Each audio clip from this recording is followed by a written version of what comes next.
Hey, how's it going, guys? Tommy14 here. Welcome to round number 10 of the Kimi Raikkonen career mode. We are at the Hungarian Grand Prix, the Magyar Nanny Ditch circuit, and it should be a fairly interesting Grand Prix, this one. Hungary's always been a track that is sort of a hit and miss with me, depending on different F1 games, but I relatively enjoy it. On this one, we've got a comfortable lead in the championship, but we do need to improve on the form that we had in Silverstone. Of course, we got unlucky with the puncture. But as you can see in the Constructors' Championship, we do have a comfortable margin from, not Williams, Mercedes. So let's just head into the Hungarian Grand Prix.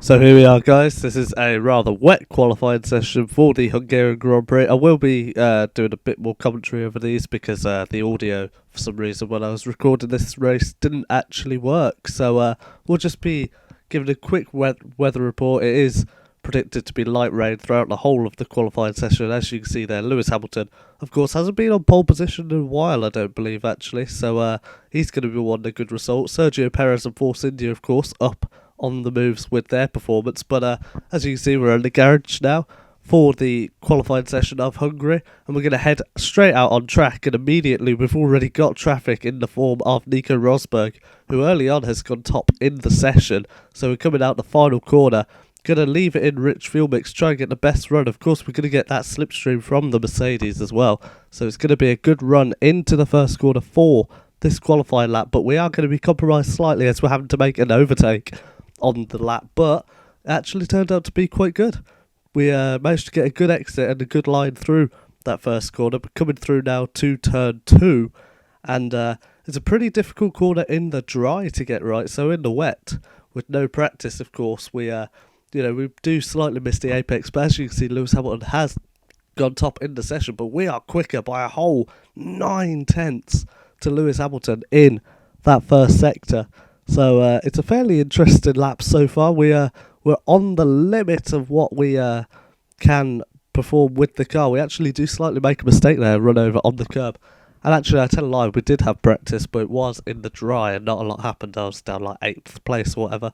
So the wet conditions definitely seem to be helping me compared to the AI, who I think, I don't know whether it's actually a thing in the F1 games, but they appear to be running a dry setup. We are now 1.4 seconds ahead of Lewis Hamilton. We're half a second up, I think, is that, on his time in the second sector alone.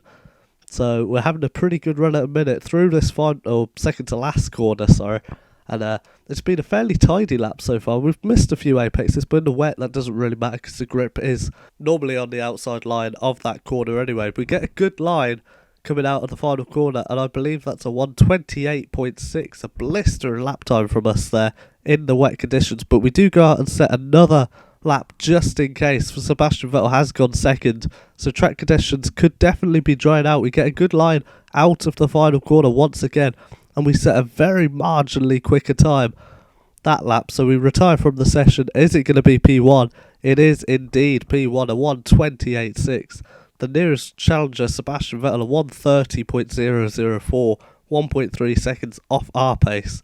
And so Ferrari 1-2 for the first time in qualifying for a very long time. Lewis Hamilton, Nico Rosberg fill out the second row, followed by a good result from Grosjean in P6. That's been qualifying. Let's head into the race.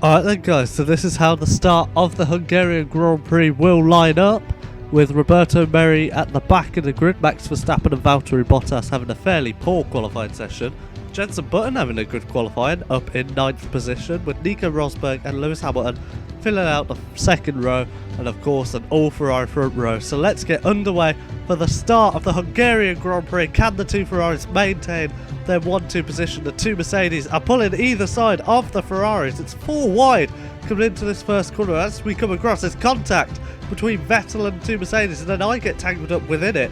What on earth has gone in the first corner? We go on board with Lewis Hamilton, and they're just sandwiched Vettel in the middle, two Mercedes. He's gone spinning around further back to the field, and he's now even behind one of the Lotuses. But as we carry on through the first lap, and as you can see, Hamilton and Rosberg go wheel to wheel in these treacherous conditions. I'm surprised no one's actually slid off. Hamilton brake checks us, so we have to go off track, and now we have to give the position back because we got the overtake done off track, even though there wasn't particularly a lot we could do with that.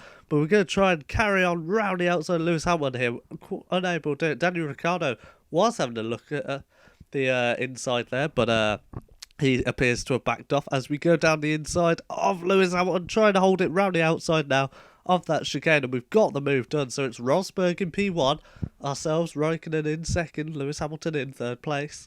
Daniel Ricciardo appears to have dropped off from Rosberg, Raikkonen and Hamilton. We're going to put it in lead mix to try and save a bit of fuel in this last sector, because I feel we're a little bit stronger than the AI in this final sector, so we should be able to save a bit of fuel in this sector whilst also pushing and closing up to Rosberg here, as you can see on the end of this first lap. And because of the wet conditions, we're just trying to basically use any different lines that we can to try to close up to Nico Rosberg. I was much quicker than them in qualifying, but in race conditions I'm really not too sure how it'll fare. Hungary is only a track I've ever done in the dry, so it's actually new territory for me driving this track in the wet. But as you can hear, well, actually you can't hear because the audio didn't record, Jeff telling us that the conditions are getting worse. But coming on to the end of lap 2, we've been using our tactic of putting it in lead mix through the final sector, and as you can see, we've closed up a bunch to Nico Rosberg by the end of the second lap. Coming on to lap 3 now, we set the fastest lap, we were in rich fuel mix, we're putting alongside Nico Rosberg in the Mercedes, and we are going to put our car down the inside. We actually misjudged how warm or cold our brakes were, so we didn't have quite as good braking power as Nico Rosberg, so he's just able to get the switch back on us. And as you can see, trying to put a cheeky dive there, just making me aware of myself in the mirrors of Rosberg. But we get a much better run coming out of this corner. Are we going to possibly make a move down the inside of this corner? We do stick it down the inside. Rosberg's off track, but because he didn't actually gain a position from that, he's able to do that. He could argue that we didn't leave him much choice but to run off the track, but we're still wheel to wheel through these sectors, and oh my lord, what a cracker of an overtake. Let's cut to the replay, and as we can see, we set him up perfectly to get a good run. He goes defensive, but he brakes so early, so we're just able to plop it round the outside of Nico Rosberg into the chicane, which has also allowed Lewis Hamilton to catch us up to us too. But yeah, just showing it from Rosberg's point of view now. And as you can see, he just brakes so goddamn early. We just go round the outside of him. Look at that. So that's us into P1 now. On the end of lap 3, coming on to start finish straight. And Hamilton's actually been able to get past Rosberg from all that. So Rosberg really having a shocker of a third lap, being overtaken by myself and Lewis Hamilton. But coming on to lap 4, Hamilton's really starting to put a lot of pressure onto us now. We're going to defend, but we realise he's alongside us far too late for us to make any sort of defence. So we're just going to let him have the inside, but we're going to hold it right round the outside again, obviously being more grip on that outside line, and that's us back into P1. So we're cutting on all the way to lap 17, where really we just pulled away from Hamilton and Rosberg. They really didn't have any pace from that point on. So we're coming into the pit lane. I think we're going to go on for another set of intermediates. The rain hasn't stopped, so it's not quite time for slick tyres yet. As you can see, the Mercedes crew coming out also, so I do believe that will be just Hamilton coming in, and then Rosberg will be stuck out on a set of... Oh, we look at the mini-map, and I think the Mercedes have double stacked, have they not? I really couldn't see. I tried looking behind to see what that was, and yes, there it is. The two Mercedes have both come in at the same time. So Mercedes trying a double stack technique, and they just misjudged it slightly. Nico's been held up quite a fair bit there, so I wouldn't be surprised if the two cars that came in afterwards of Vettel and Daniel Ricciardo were able to jump on. But as you can see, we come out the pits and we've had the second gear glitch. Of course, this is recorded a while back, so that was when that was still a thing. But coming out, and we're still in first place even after the pit stop, so that was fairly comforting knowing that. But coming on to lap 22 now, and as you can see, the track is drying out, so I just at the last minute decide to put on a set of option tyres. And it's quite a risky strategy, this, because 13 laps to go on option tyres, I'm really not sure how that would go. I did want to put prime tyres on coming into the pits, but I didn't get the choice. Like, it wouldn't let me go down on the D-pad. So we're sort of stuck now with these option tyres. We've got to do some proper tyre saving if we're to go to the end now. I think normally the projected life of the tyres in dry conditions are about 10 laps. So we've got to do an extra 2-3 laps on this set of tyre. So we're really going to have to be careful here. With our luck in previous career mode episodes with punctures, you know, it wouldn't surprise me if we had to make another stop or we just had to go really conservative. Of course, I was trying to push like hell on this outlap just to see where the grip was with this tyre, to see whether it was the right tyre, and it felt just about a crossover point from intermediates to wets. So we're still in the lead, so we haven't got anything to worry about there particularly, but we just sort of need to make sure now that we can hold on to this win.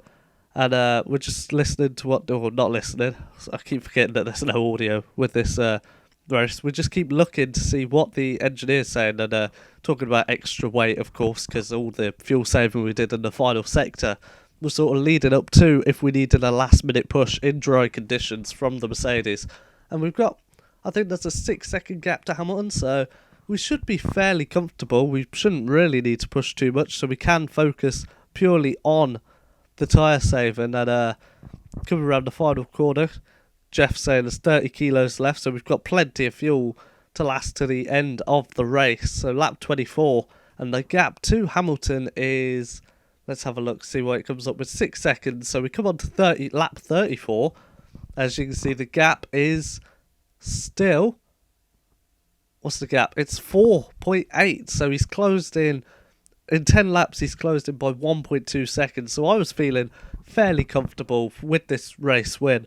Of course, we're on the final lap, so with a 4.8 second gap, Lewis Hamilton's going to have to be, you know, he's going to have to be ridiculously fast if he's to have a chance to catch us up. But we're just going to ask for our vehicle condition. And really, Jeff not giving us a lot of useful information, telling us to warm up the brakes. I wanted to know what my tyre data was like, tyre info. But as you can see, we're actually being caught up by, I think that's Felipe Massa and the Williams, who's being lapped. So it's really not a good sign for my tyres, because we've tried to make these tyres last much longer than they needed to. Of course, the wet conditions I thought would, you know, take a little less stress out of the tyres. But I guess that wasn't the case. But coming out of this corner on the replay, and as you can see, we're overtaken easily by a Williams. So typical that, of course, we'd get a puncture coming out of that bloody corner. I can't believe our luck, this career mode, and just the amount of punctures we've had. So as you can see, there's Lewis Hamilton. He hits the back of us. So he's not really taking opportunistic moves. I tried to go into the pit lane now, because some tracks actually shorter to go in the pits. And look at that! Lewis Hamilton has followed us in on the final lap of the race into the pit lane. What on earth has he done that for? I've only just realised at this point it would have been quicker to carry on round. But Lewis Hamilton, on the final lap with no puncture, has come into the pits for new tyres. So he's just thrown away the race win, and Hamilton's not even on the podium. It's Rosberg and Ricciardo. What has happened to Lewis Hamilton? Did he have to come in because he was disqualified? Did he have a failure? Didn't count as crossing the line? I'm really not sure. But in a controversial way, we've won the Hungarian Grand Prix. We had a pretty dominant lead anyway, but I was really surprised to see Lewis Hamilton come in the pits with me. For me, that was just a complete chance of a thing to try and get into the pits, see whether it was a shorter route. But look at that. We got a penalty, which I'm not really too sure how we actually ended up with that in the end, but we got ourselves a penalty. we beat Nico Rosberg and Daniel Ricciardo. Where was Lewis Hamilton? What happened to Lewis Hamilton going into the pit lane? I have not a clue. My engineer didn't warn me of Hamilton needing to change tyres. He didn't warn me of a puncture, so I was just completely odd that happened to Lewis Hamilton. But as you can see, we have beat Rosberg, Ricciardo. Vettel's in 4th, so he couldn't even make it onto the podium. He couldn't even beat a Red Bull this weekend, considering the strong... And there's Lewis Hamilton. He's been disqualified in the end. So we go check out the race directory to see how that's happened. And this is probably how I ended up with the penalty. Yeah, okay, there we are, fair enough. But look at that. Hamilton got disqualified for blocking the pit lane. He was in his pit box. So how he's managed to do that, how the FIA has worked that out, I really don't understand. But we have won the Hungarian Grand Prix. Hopefully you guys enjoyed this video. If you did, please leave a like and also subscribe around here for more Kimi Raikkonen career mode. There we are. We're 69 points in the lead, ahead of Nico Rosberg. Hamilton drops down to 3rd, Bottas is in 4th. Thanks for watching. Until next time, take care.